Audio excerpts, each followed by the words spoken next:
Sa atong unang pagbasa, si San Pablo kumpiyansa kayong nisulti nga limpyo, matarong ang iyang kinabuhi.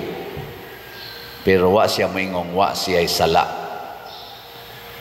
Pero ningon siya, makaatubang yun ko sa Ginoo kay matarong ang akong kinabuhi. Kanus aman ang usa ka makasasala mahimong matarong. Sige, lingay mong tupad ing na matarong ka. Matarong. Kaya ka na, klaro mo na, sadaan man kayo nagnaong. Ako sadaan sa ko. Kita ra ba usahay, dali kitang moingon nga ako di man jud ko kapugong, sadaan man gyud ko, wa man gitaw nga dili sadaan niya ato dayong dipinsahan ang atong sala. Ang importante di ay nga matarong ta sa matas Ginoo. Pareha bitaw anang kuan kana na ang nabang atong isulo ba nga sinina ba niya magisi sa mata sa normal nga tao, magsulob kag gisi nga sinina, karsones ba or short, dili na gina siya tarong na pagkasulob, di ba? Hinoon karon na naman say gituyo gyud og gisi-gisi, mo na dili na gina tinarong. Unsa man atong buhaton, tapakan, imo ginang tapakan ang gisi. Nya mo nang niingon si Jesus, kundaan ang imong biste, ay mo fade naman na, ayaw pagtapak diha og bag-o. Kay kung katong bag-ong panapton mo imong itapak, mulahi man ang iyang color. So, kinahanglan gyud nga nindot siya tanawon. Kana bang muangay ra ba? Nya kanus man na mahitabo nga kita daghag sa pero tarong ya puntas matas Ginoo. Kon matud pang San Pablo, dili tamag hukom sa atong isig katawo. Ayaw pakasada ang imong isig katawo. Kay saad man sana ni Kristo, ayaw pakasada ang imong isig katawo kay dili sad ka pakasadon sa Ginoo. Lingiyay mong tupad ing na dili kadaling masuko sa inyo, ing na di kadali masuko. Nguban wa gyud mo lingi suko kay gnaw. Mao na siya. Nganong masuko man ta kay ato nang gitagaag sala ang atong isig katawo. Mao ni karon ang kalibutan naggubot na, gubat, halab sinawayay, siging hukom, siging yung tulisok sa atong isig katawo, siging tulisok, di na gani mo respeto, bisan pag-unsay imong ranggo, basta makapabor gani ko, tulisokon tagyog ka, insultuhon ti ka, dauton ti ka, either dauton ti ka dihas publiko or sa aktual, personal, or sa social media. Kay ako gyud kang pakasadon. Bisan pag-unsa na kagamay imong nabuhat nga kalapasan, padakuon ginanakog maayo kay ikaw gyud sad-an unya ako maoy tarong. Kana mo'y makapahimo natong saman bati sa matas Ginoo. Nya si San Pablo wa maghukom siyang isig katawo kay sugo man na ni Kristo. Ang sunod niyang gibuhat aron mahimo siyang tarong sa matas Ginoo, ningon siya, ang Ginoo ray maghukom nako.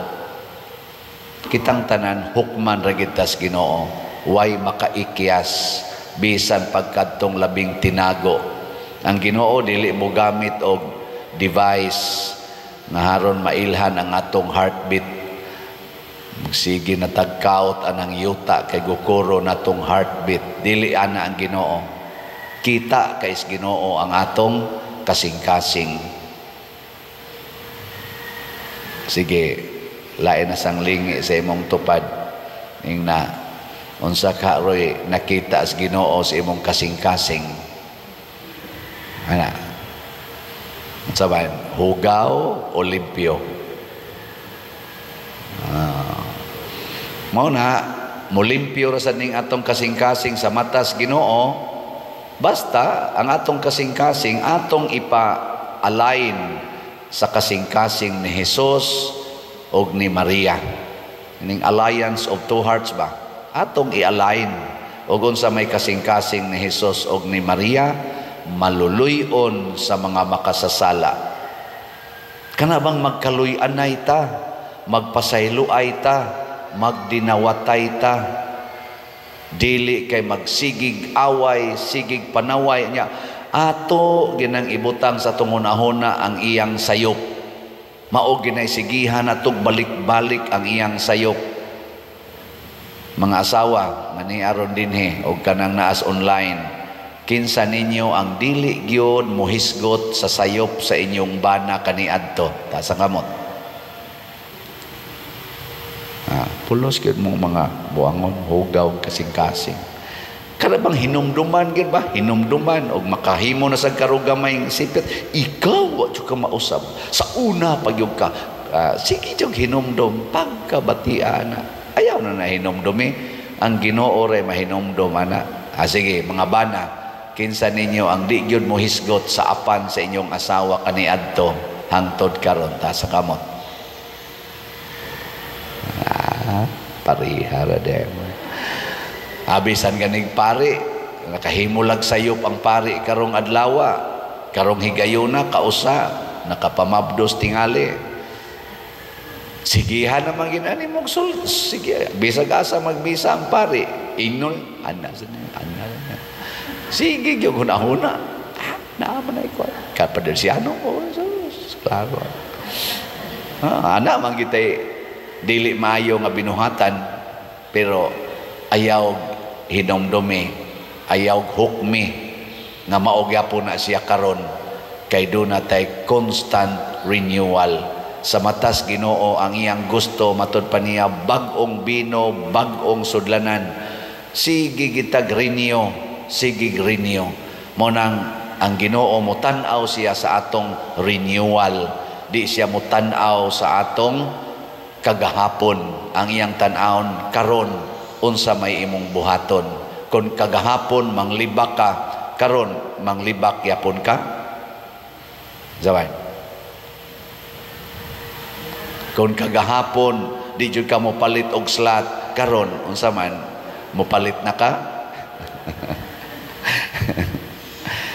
Kung kagahapon porti nimong laguta ng imong bana, karon moingon na ba kaniyang I love you? Kung kagahapon porti nimong saway ni Padersyano, karon moingon na ba ka okay na ko nimo padre? Sawan. Kung kagahapon hapit mo magpinatyanay, pwede na ba morong maglamanuhay? President Putin o Zelensky, pwede na ba mo magsabot-sabot? Hamas leaders o sa Israel, mga political leaders nato, mga kunuhay, mga tarong kaistanan. Wala ba say mapili nato sa matas Ginoo?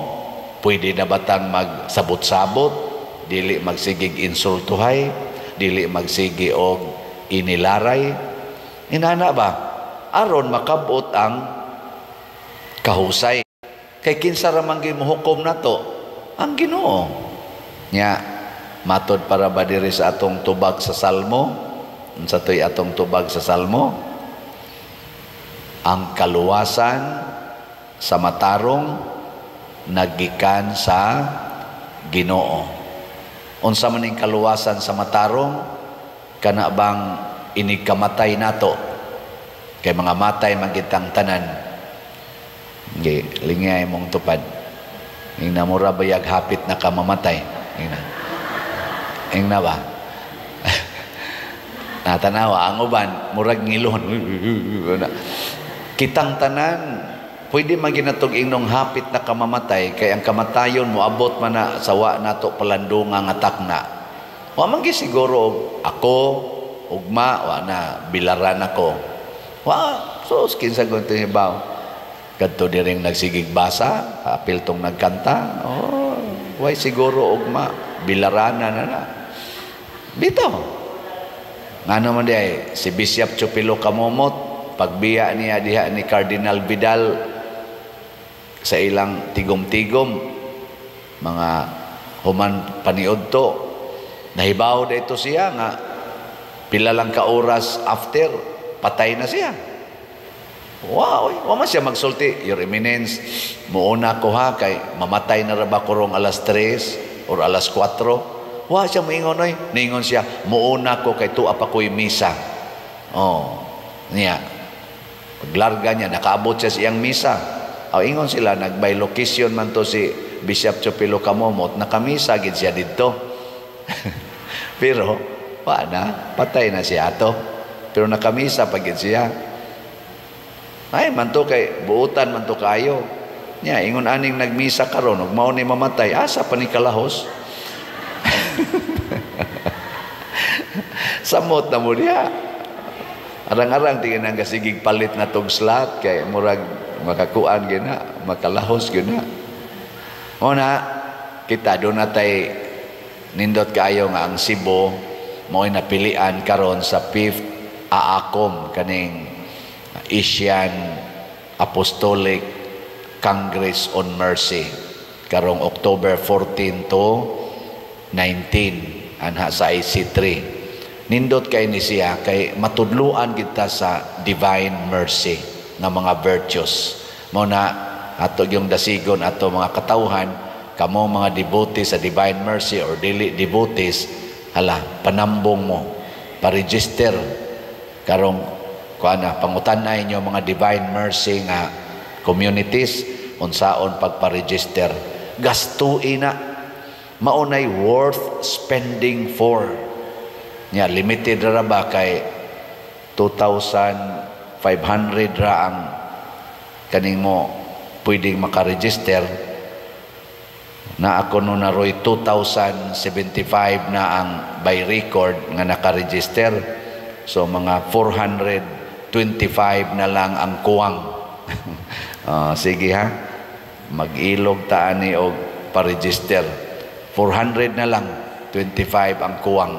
Nga whole Asia na. Kamong mga 6,000 ang registration. Pila ra gud ng 6,000 usara man gani na nato ka shopping, bit na ba na natong 6,000 pero kung adto na nimo i-invest sa pagtambong nining 5 ka adlaw diin i-immerse kita sa divine mercy, hopefully mahimo na sadtang agents of mercy, kaluwasan sa mga makasasala. Nang nindot kayo ang ato mga activity sa simbahan, gikan aning misa, rosaryo, mga debosyon, gabi gisugda na nato ang atong mahuybis nga kaning prosesyon sa atong kaning patron San Vicente Ferrer. Nakakuyog ba mo? Nindot kayo usa ka oras gyud nga lakaw, hinay-hinay lakaw. Ang uban wag yun mo ingon ang uban nga nindot kay akong feeling kay mura kog nahiusan San Vicente. Ang gisulti hinon nawa akong panakit sa tuhod basta akong kuan kay murag na exercise ko. Nindot sa nida kay na exercise. Basin pa sa sunod moingon na sila dili lang ko na exercise, nahimo pag yung na exercise. Nawa ang akong katapulan nga magsakripisyo, nawa ang akong pagka makasasala. Kanay na anak kay ni kuyog na tas atong patron nga si San Vicente Ferrer. Nya karon kuyog sa tas mahal nga Birhen Maria. Mao na ato ning himuon tungod kay gusto ta nga makadawat og kaluwasan, gusto tang mahimong matarong atubangan sa matas Ginoo. Manindog tong mga tarong